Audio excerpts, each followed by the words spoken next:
Welcome back to the workshop. Very rarely on this channel do I show my failures, but this particular day I do have one that I'd like to share with you. It involves this item here that I just recently made. This is Puzzle Box 8. After filming the video, I realized that the back end there was quite a separation gap on it. After I put the back on, I had a little bit of separation gaps in other places, and so I did that thing where you mix up some glue and some sawdust and put it in sort of like a putty. And so I thought that worked, but the peeling got worse, and I just worked it and it came right off.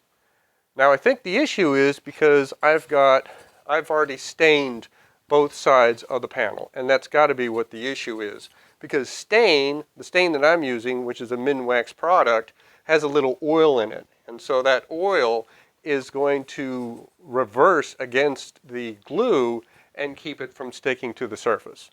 So that's what I'll be talking about in this video. So here's the panel, and here's the surface. I'm not showing the whole back because I don't want to give away the secrets of the puzzle box. But you can see where I left the back of this pretty clear. There's a little stain that got on it here and there when I was doing the rest of the carcass. But the other thing I thought about, there is a ledge here, and if that was a little higher than this level here, but you can see that there's some paint or some glue still around here on the surface. A lot of the extra glue I've already removed with a chisel. I'll have to work on this a little more, trying to get this back to an even surface.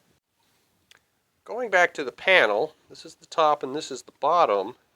When I took it out, there was a little chunk of the shelf that was attached to this, and I took that off and put it back into the shelf, re-glued it back in. But there is very little proof that this has ever been glued, and I assume it's because I had stained it before attaching it, and so the oil in those surfaces deflected the glue.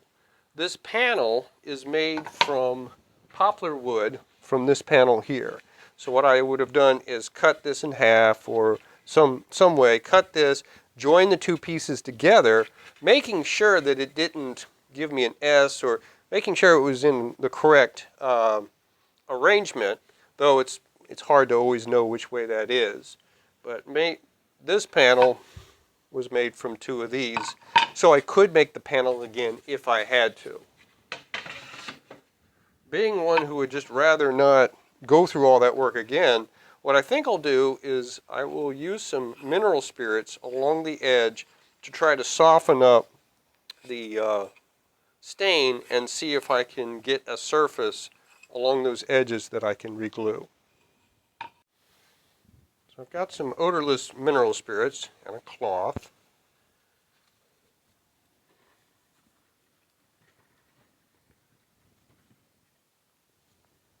I'm going to work that along the edges.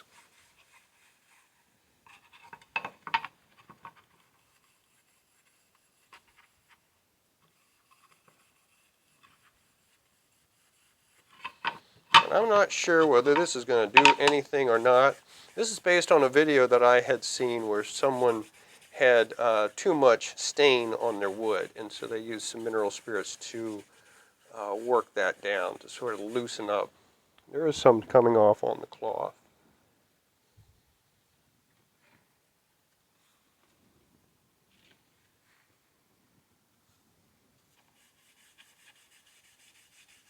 I wear gloves when I work with mineral spirits. That's my preference.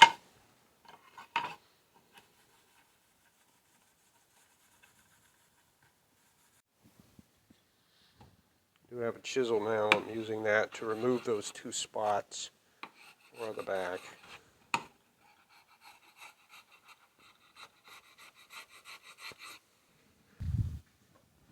Another better way to do this is with a bench hook.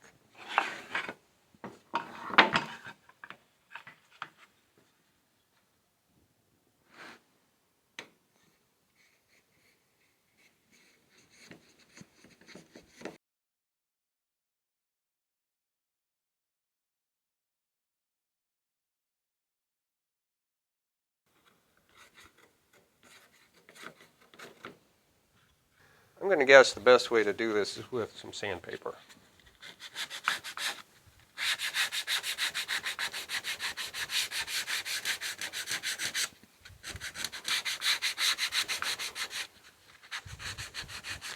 Sandpaper will, if nothing else, abrade the surface to give you more grip for the glue. So it may or may not remove the oil of the stain, but it will definitely abrade the surface, which will help the glue bite into it a little better, instead of being a slick surface.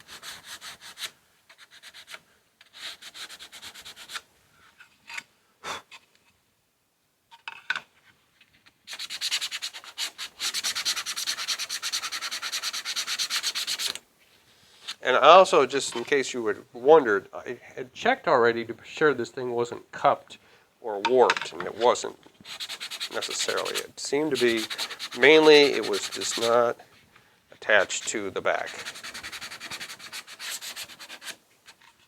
And you can see that is lightening up, so it's a lot different on the edges than it was when I started.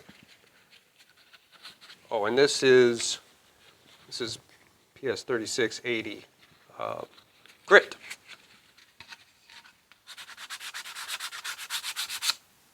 Still not a lot going on this other show side, so that's good. Only doing it on the other side. I had stained this because I wanted it to be dark in the background, but I wanted to be sure not to get stained on the edges, but you really can't control that without tape, and sometimes not even with that.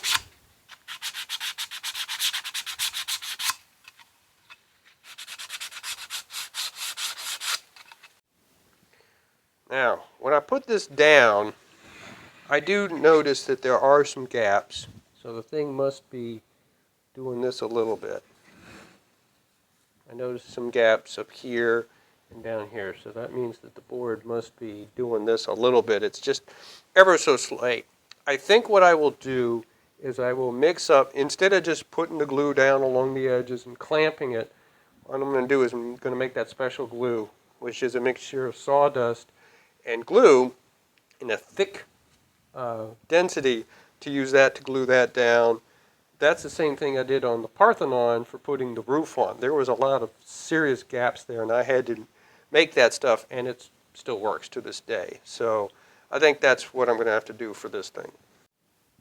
So one thing I'm going to do additionally is to get as much of the glue off of these surfaces as I can, use a cabinet scraper. Just kind of work that off. And that will do a little better job, hopefully, than a chisel. Getting some of that off.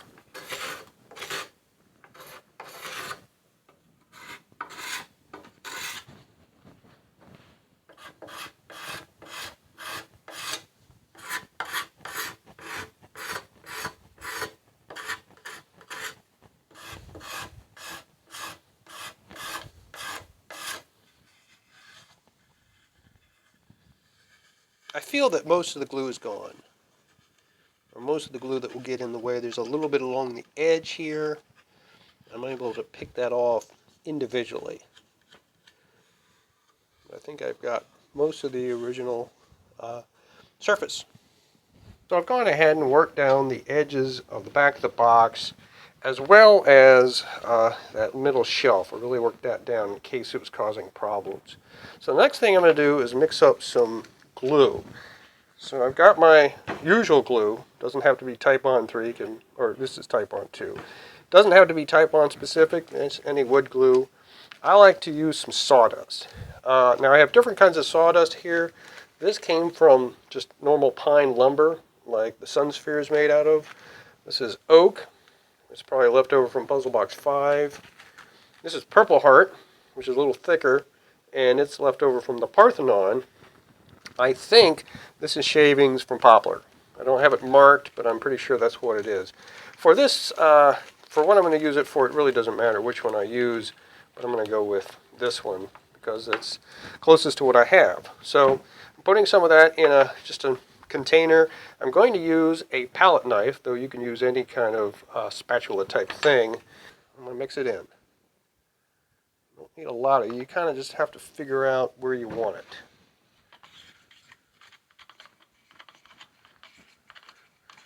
What you're making is sort of a caulk. I need a little more.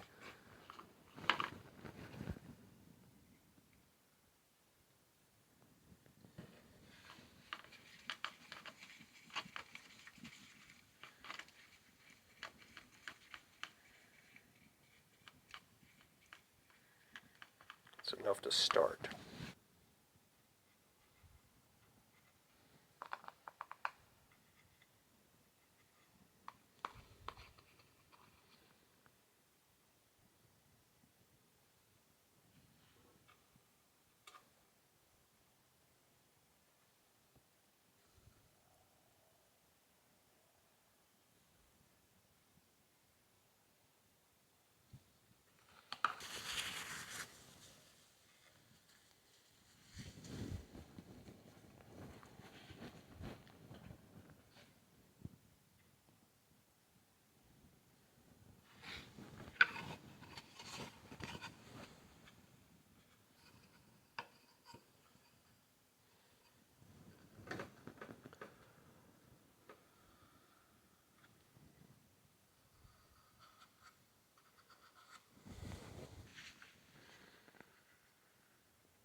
So as I'm going around and cleaning off the excess glue that's come out, of course you can see there's glue along the edges.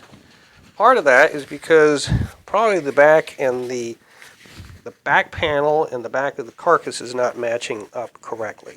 And that's probably why it broke off the first time, more than just the oil in the stain. So the important thing here is using the glue and sawdust combination gives it more thickness back there with the additional sawdust. At least that's the idea. Doesn't always work that way, but it's better to try that than to have to completely rebuild your thing again, which I would rather not do. There is some inside that is seeped through. I'm going to get that later with the chisel after it's dried. There's no way to get in there and really try it when I got so many clamps everywhere. And there's more clamps I can add, but this was just a start. Okay, I've got a fair amount of clamps on this, mainly quick clamps. I have a couple F clamps, larger quick clamps. I have a vice clamp, and even one from the Works Pegasus. So I'm going to leave that overnight and check it out tomorrow and see how I did. Okay, so it's come off of the clamps, and so it is glued up now. There's a little bit of a gap. There's a little gap right here where the wood is separating out a little bit. But overall, I see some gaps, but I think the sawdust is holding up in most places where it will be useful. It's definitely worked over here.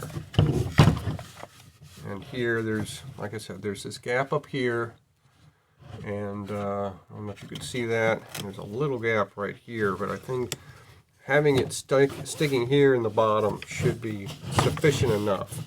So going forward, I've got, because of where the glue is, that's kind of discolored the wood. Or, where that stuff is, it's a different color. It kind of sets it off a little bit, which you really don't necessarily need to do anything about, but I'm going to put a little bit of stuff on there to kind of make it look a little better, at least hide it so it doesn't stick out. Now I don't want to use stain again, and because I've already stained and shellacked it, I really don't want to do that.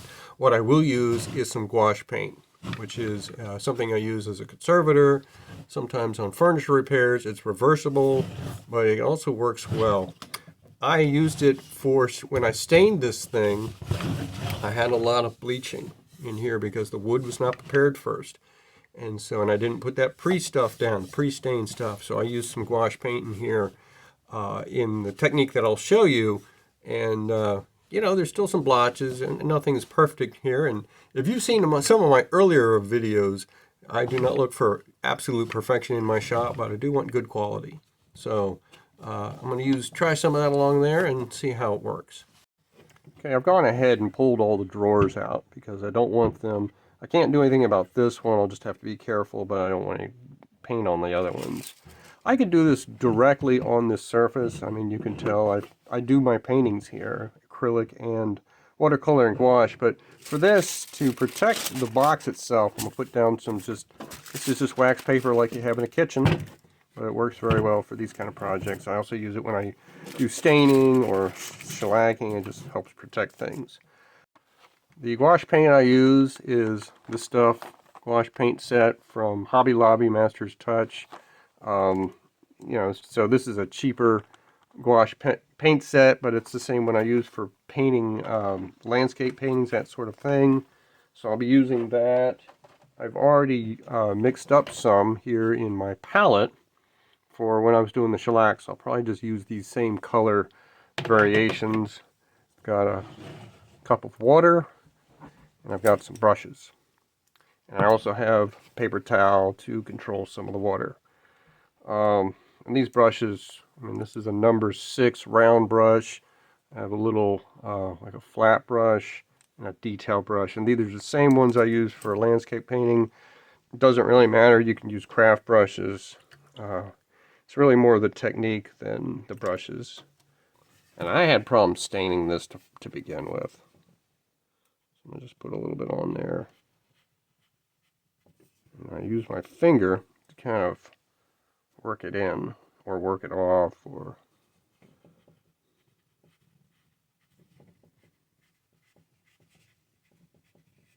I've already gone through with my fingernail to remove excess glue that may have attached or gotten mixed in with the shellac, and I did that right after the clamps came off. At this point, we're at a couple days after the clamps were removed. One thing I was trained in conservation was not to make something look especially better with these touch-ups, but not to allow your eye to, you don't want your eye to just focus on it. You don't want your eye to, look over and like, what happened over here?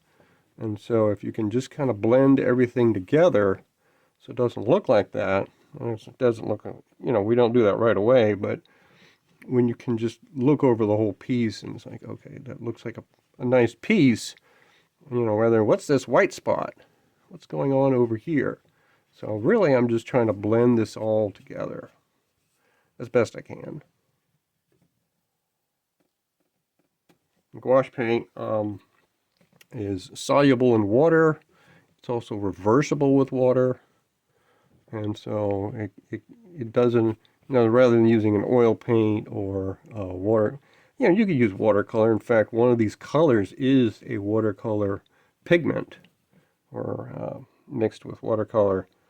And so one is gouache and one is watercolor, because I just don't have the gouache color for that at the moment.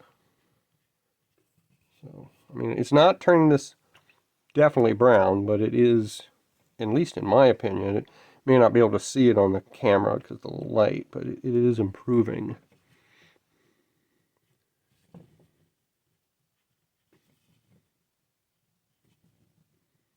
And because this is not a stain, it's not going to completely darken it up, but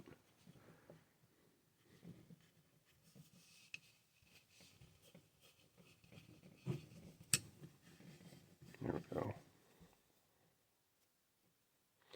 The darker color is a dark umbra. The lighter color is like a raw sienna. which will give you a little more red. Dark umber will give you more like a greenish color.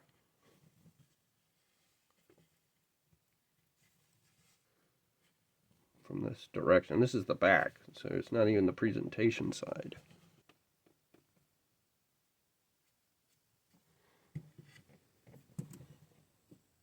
Now one more of the raw sienna, because at this point you're getting into a little, there we go.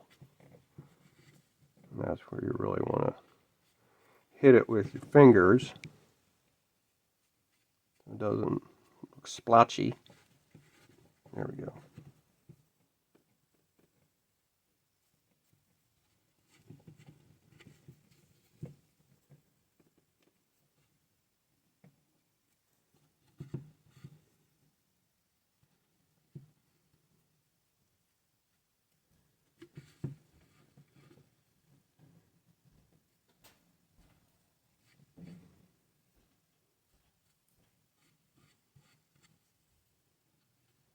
Some spots up here. I don't know if we can get some of that.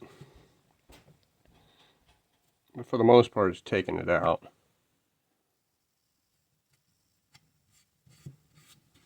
Okay. It's not as noticeable as it was. I will say that after you've used the gouache paint, sometimes you'll get some matte look to an otherwise shiny surface. And really what you just need to use is a cloth or something to kind of rub that in, rub that down. And that is something that comes with this situation. So it's not a perfect solution, but it is something you can use. So that's my technique for using gouache paint for kind of covering up and working out some of the blemishes from a project. And hopefully that helps you if you've made a mistake with your stain, or you've had a problem with the glue up. Maybe that sawdust solution might help you. So hopefully someone has helped out in this video. Thanks for watching.